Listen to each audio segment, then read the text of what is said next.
കേന്ദ്രമന്ത്രിസഭ ഉടൻ പുനഃസംഘടിപ്പിച്ചേക്കുമെന്ന റിപ്പോർട്ടുകൾ പുറത്തുവന്നതോടെ തമിഴ്നാട്ടിലെ ഭരണകക്ഷിയായ DMK കേന്ദ്ര സർക്കാരിന്റെ ഭാഗമായേക്കുമെന്ന തരത്തിലുള്ള അഭ്യൂഹങ്ങളും രാഷ്ട്രീയ വൃത്തങ്ങളിൽ ശക്തമായി പ്രചരിക്കുന്നു.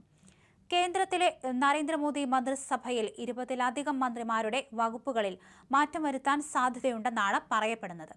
നിലവിലുള്ള മന്ത്രിമാരുടെ ജോലിഭാരം കുറയ്ക്കാനും ചുമതലകൾ പുനർവിഭജിക്കാനും ലക്ഷ്യമിട്ടാണ് ഈ മാറ്റങ്ങൾ ആസൂത്രണം ചെയ്യുന്നത്. ഇത്തരത്തിൽ നടക്കുന്ന വിപുലമായ പുനഃസംഘടനാ നീക്കങ്ങൾക്കിടയിലാണ് DMKയിൽ നിന്ന് പ്രമുഖ നേതാക്കളെ മന്ത്രിസഭയിലേക്ക് നിയമിച്ചേക്കുമെന്ന സൂചനകളും ചർച്ചയാകുന്നത്. പാർലമെന്റിൽ ഏറെ വിവാദമായ മണ്ഡല പുനർനിർണയ ബില്ലിനെ ആദ്യഘട്ടത്തിൽ ശക്തമായി എതിർത്തിരുന്ന DMK നിലവിൽ ചില ഉപാധികളോടെ അതിനെ പിന്തുണയ്ക്കാൻ സന്നദ്ധത പ്രകടിപ്പിച്ചിട്ടുണ്ട്. DMKയുടെ ഈ അപ്രതീക്ഷിത നിലപാടുമാറ്റം കേന്ദ്ര മന്ത്രിസഭയിലേക്കുള്ള അവരുടെ പ്രവേശനത്തിന്റെ മുന്നൊരുക്കമായാണോ എന്ന് രാഷ്ട്രീയ നിരീക്ഷകർ വിലയിരുത്തുന്നുണ്ട്.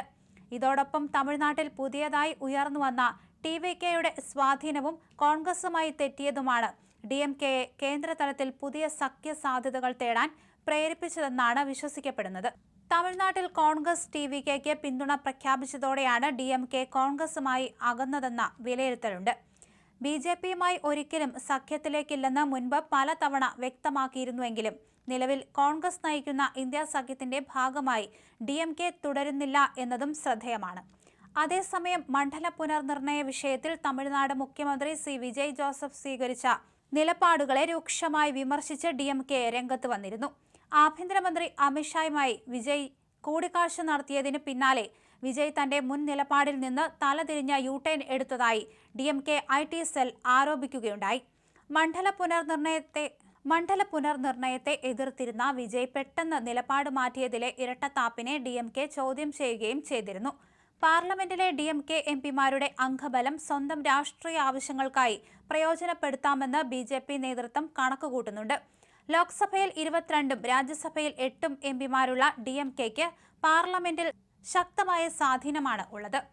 ഭാവിയിൽ സുപ്രധാനമായ പല ബില്ലുകളും പാസാക്കിയെടുക്കുമ്പോൾ BJP സർക്കാരിന് DMK MPമാരുടെ പിന്തുണയും വോട്ടുകളും അത്യാവശ്യമായി വരും. അതിനാൽ തന്നെ DMKയെ ഒപ്പം കൂട്ടുന്നത് കേന്ദ്ര ഭരണകക്ഷിക്ക് വലിയ രാഷ്ട്രീയ നേട്ടമായി മാറുകയും ചെയ്യും.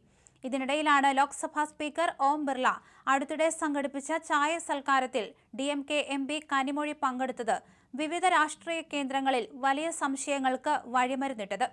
ഉത്തരേന്ത്യൻ മാധ്യമങ്ങളാകട്ടെ കനിമൊഴിയുടെ ഈ സന്ദർശനത്തെ കേന്ദ്ര മന്ത്രിസഭയിലേക്കുള്ള DMKയുടെ വരവിന്റെ വ്യക്തമായ സൂചനയായാണ് വിലയിരുത്തിയതും.